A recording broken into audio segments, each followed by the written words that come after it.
What's up?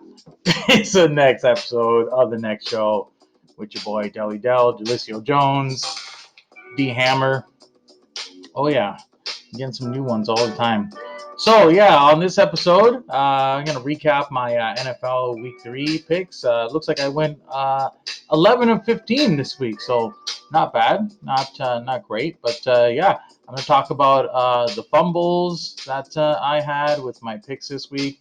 Bunch of stuff to get to. Tampa Bay Lightning, Lakers, Heat. The Blue Jays, a lot of stuff, a lot of stuff. So stick around. We'll be getting into all that.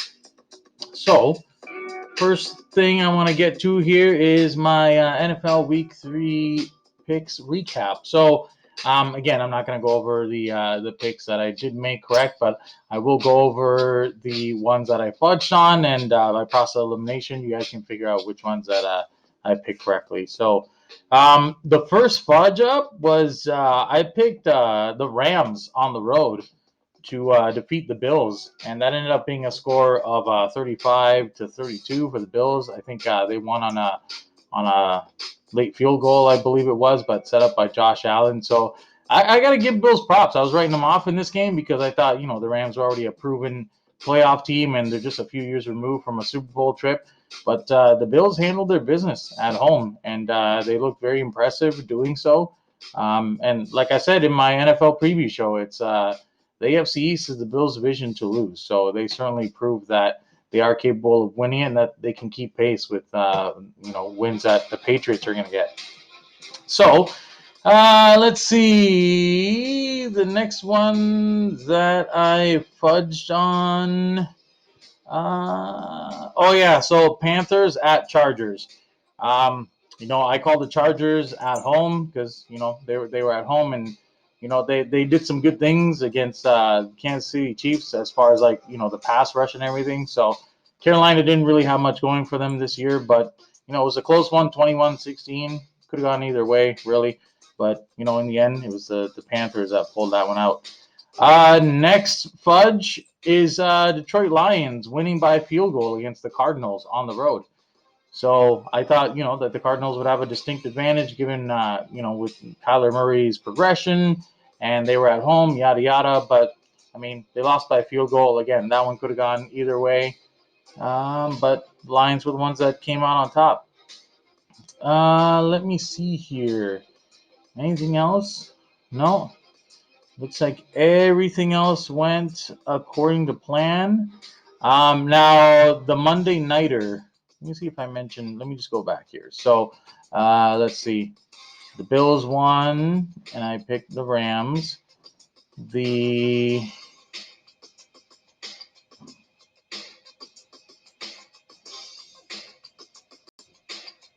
yeah, the Panthers won. The Lions won. Okay, yeah. So that's three, and then the fourth one was the Monday Nighter. I had the Ravens at home because I thought, they were at home and, they wanted to prove that Lamar Jackson was a better quarterback between him and Pat Mahomes. But, after watching this matchup, it's pretty clear that Pat Mahomes is not only the better quarterback of, him and Lamar Jackson, but probably arguably the best quarterback in the league right now.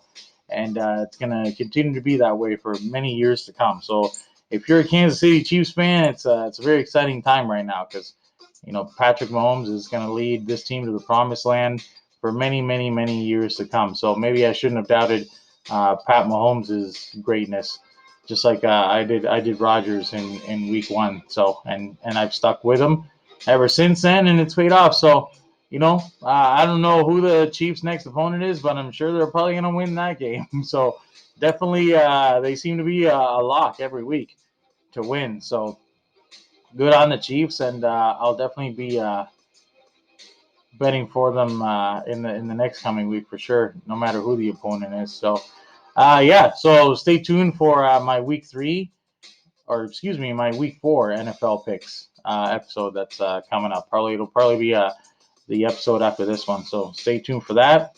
Overall, not bad though. I mean, week 1, what was that? Week 1, 10 of 15. Week 2, 12 of 15.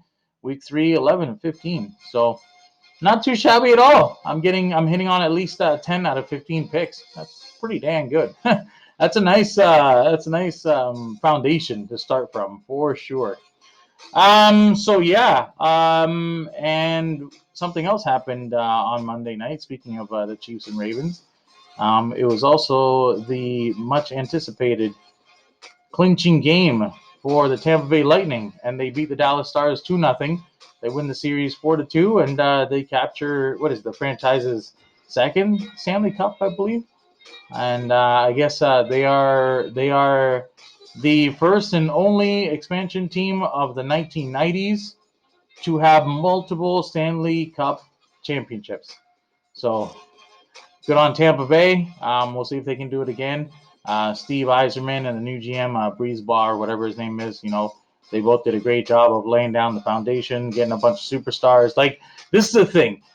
This is an easy core to believe in, even after they got swept out of the playoffs last year by Columbus, which I had said the entire time that was a fluke. So clearly, I believed in this core group, and everybody who had written them off after the sweep, and this year coming in, and they weren't going to have Stamkos and yada yada. I I still believe in this group because it's very easy to believe in a group that has a number one defenseman, a number one goalie, and three superstars at least up front. So all you got to do is just get the pluggers and the role players to do their job, and you're good. So this is not uh, a very tough core to believe in. This is when you got guys like Hedman and Point and Vasilevsky, Kucherov, like, man, a lot. Uh, all these guys, everybody that contribute, even the signings and the trades, bringing in a Goudreau, a Blake Coleman, a Pat Maroon, and to a much lesser extent, a Luke Shen, who did ultimately contribute in the series. So, you know, good on Eisman for laying down the foundation, and good on Breezebar, or whatever his name is, the guy that's running it now, to bring in those minor pieces, those role players, and build a championship team. Who knows how long they're going to be able to, sustain this level of excellence and see if they can build a true dynasty. But for now, it's looking good. So Tampa Bay fans can celebrate with another title. Congratulations. They are the COVID Cup champs. Awesome. Now, speaking of champions, LeBron James, he getting it done. If you guys out there watch Skip and Shannon Undisputed, oh man, Shannon is just having a field day with this shit, man. He is just going off on Skip because his Clippers, and specifically Kawhi Leonard, gagged and choked, and now LeBron and his Lakers are in the finals. So man, Shannon Sharp is just having a field day with this right now, man. But hey, yo, AD, LeBron, playoff Rondo, man, that's what you need, man. That's what you need. You got those three guys going, and I mean, the Heat don't really have any true superstars. So if I'm gonna make a prediction here and now, I know the series is already happening, and I may be a little bit late on this, but it's only game one that's happening right now. Anyways, anything can happen in this 2020 fucked up year. But I'm gonna make a prediction of Lakers in 6, but it could be 5. Six is just out of straight up respect for the Miami Heat and what they've been able to accomplish. And they're a good enough team to beat anybody in the league, except the Lakers, because you're talking about the best player in the world, arguably, and the best player to play the game since Michael Jordan. And then you have Anthony Davis, who is a perennial All-Star, All-NBA. He can play the 4 or the 5 spot easy. Like, man, and they got so many guys that they can just throw at Bam Adebayo, like, McGee, Kuzma's a tall guy, LeBron's tall, AD's tall, Dwight Howard. Like, man, rebounding should not be an issue for LA in that series. So it just got to be about, like, offensive rebounding and transition on defensive rebound as well, transition points. So Lakers in 6, probably be 5 though. And yeah, man, LeBron's gonna get another title and to go along with his 10th appearance, and he's gonna be in the conversation of goats. He's definitely in the Mount Rushmore already, but he's going to be a staple there, I believe, in my opinion. Once this is all said and done, he gets that ring. He's going to be right next to Jordan on that Mount Rushmore, and with Kobe too. So all you haters out there, all you LeBron haters, can hate all you want, man. But the guy's gotten it done, man. He's gotten it done. So say what you will, but he's still going to the Hall of Fame, first ballot, and he's still going to have all those records in the record books. So don't hate on this man, man. He's getting it done, and he knows how to win one way or another. And to be able to still dummy fools at like 37 years old, man, it's crazy, man. Knowing that it's like a young man's game now and everything. So good on LeBron, and I think he's gonna win it. And when they do, it's gonna be a big time celebration in LA. But I don't know how they're gonna do the whole parade thing with the virus and everything. That'll be interesting to see and hear and read about. So keep an eye on that. Also, and again, staying on the topic of champions, what a great free flowing segue this is when we're talking about champions and championships. Yo, Israel Adesanya, my nigga. Yo, this guy, man, and he said it in the post fight interview too. He's been telling us this already, y'all. He's been telling us this. So all you people that out there that weren't believing what he was trying to say, that Costa's nothing but just a big mouth and a showman. That's it, and that he really didn't have discernible skill and speed to take on a guy like him. He proved it. He proved everything he said, and he came out and he stomped out Costa. That's it, man. So now he's going to have to go back to the training room, back to the drawing board, and figure out what the fuck happened. Because it's going to be a while before you fighting for titles again, my homie. Oh, man. Adesanya dummy you, boy. Oh, man. You got to watch those quick hands, man. Keep your eye on the birdie. Oh, man. So big ups to Israel Adesanya, man. He killed it, UFC 253. Had to give him a shout out. It was a great fight, great main event. A lot of shit talking leading up to it, man. A lot of confrontational stuff. It's great. It's great for TV. It's great for drama. And it made for an awesome fight. And just the fact that Adesanya knocked Costa the fuck out. And that's what I was going for, too, man. Adesanya, because he told us all, but he was still being pretty humble about it. Costa was the one that was like trying to cop attitude and be a big shot and say, oh, this guy doesn't even look like a fighter. He's so skinny and this and that. Oh, well, this little skinny nigga just fucking dropped your ass, didn't he? And fucking stomped you out on the fucking ground after, didn't he? Yeah, so we'll see what happens in the upcoming pay-per-view. Hopefully Adesanya puts on another like awesome fight and just continues to put on amazing fights, retaining titles. That's just it. Big ups to him.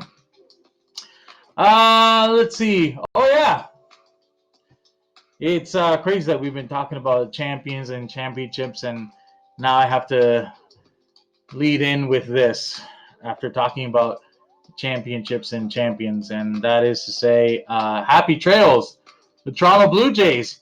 You lasted all of 2 games in the playoffs, but mediocre, like I've been saying all year. Mediocre. I said all year, mediocre. And especially after you got dummied by the Yankees, that didn't exactly restore my faith in, you being a legitimate playoff team. When you were giving up, how many was it? It was like 3 or 4 games, and you gave up something like 40 runs or something like that, close to 40 runs in 3 or 4 games. Like, are you kidding me, man? This isn't Pee Wee softball. This is professional Major League Baseball, and that is an embarrassment, and that was a joke. And y'all, you can look it up in my past episodes, man. I was so freaking cheesed about that. So cheesed. Especially a team like the Yankees, too, that has, like, strong and long ties with Dominican Republic and Dominican people living out in New York, man. That pissed me off. That really pissed me off, man. It's just like they went to the Bronx and they didn't even try. So I knew, man, mediocre, straight up, man. And I'm not gonna go off on some tangent on them here because I don't want to waste anybody's time on stating the obvious. So I think what they need to do going forward, like I've been saying, is upgrade the pitching, make it nice and strong, 1 through 5 in the rotation. Get a decent bullpen and a number 1, like bona fide closer. Okay, so pitching needs to be dealt with every year until it's solidified. Okay, and then what you need to do now is, since you have all these young players and all these so-called great sons of major leaguers on the team. Why don't you get maybe 2 or 3 veteran position players to help them out and show them the ropes? But it can't just be guys who put in time and are just straight garb and won't be productive. You need to go out and get guys who can still play, who can still bat, who can still field, who can still make plays, who can still produce, and will be able to show the young guys the way, and they'll be able to show them, the ropes and what they need to do to win. I.e. Jimmy Butler on the Heat. Look how many young guys they got on there. Tyler Hero, Robinson, Bam Adebayo is still young, but Jimmy Butler comes in there, a grizzled veteran that knows what it takes to win and puts in the work and gets the guys to go in the gym at 4 a.m. to do workouts, all this stuff, all of it. All of that is derived from a winning mentality, okay? So those are the kind of wily vet guys that you need to pick up, not guys that are just going to go out there and play for a goddamn paycheck and not give the younger guys pointers or show them the ropes or anything like that. You need guys that will help nurture and will help teach guys about what it takes to win, the work, the mechanics, whatever. Any experiences they might have about getting the job done and winning and having a winning mindset. Those are the kind of guys you need to go after in free agency to complement this young team. Okay, so that's it. And I know it's easier said than done, but Shapiro and this other fool, they just like to pick up junk from the scrap heap. You need to actually throw money on guys, because Toronto isn't exactly a destination hotspot for major leaguers to go to in the first place. So you got to make a pitch for these wily vets to come in and do something positive with the young guys, and let them know that we're going to get some pitching as well, and we're going to try to build a contender. We're going to try to win. But the way it's going now, man, you're just a laughing stock of the league, and you're looking like a straight up joke.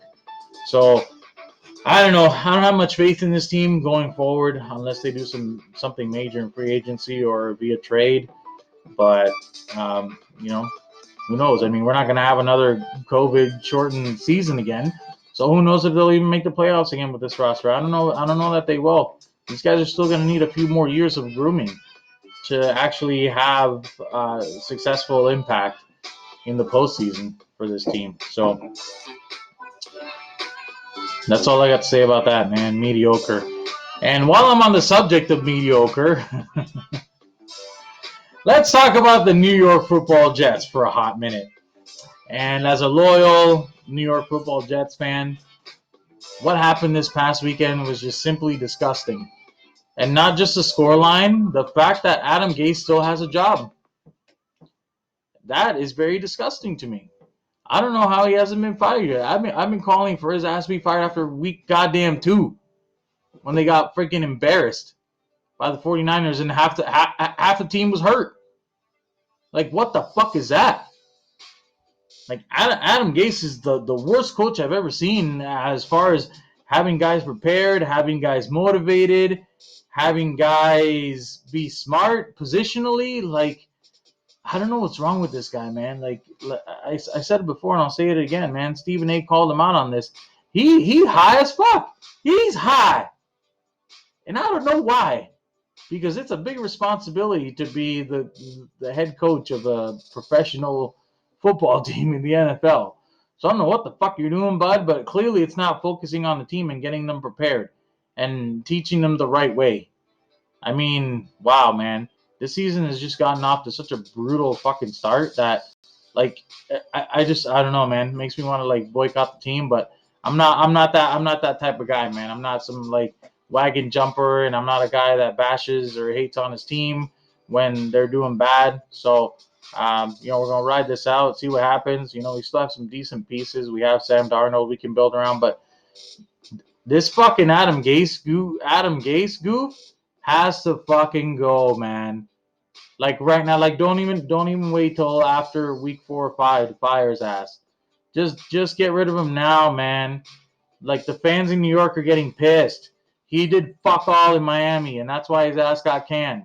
So why are the New York Football Jets retreading his ass? I don't know why. You needed to give this job to a young, innovative, forward-thinking head coach, not some fucking piece of shit scrub that got dumped from another organization in your division who's supposed to be weaker than you are.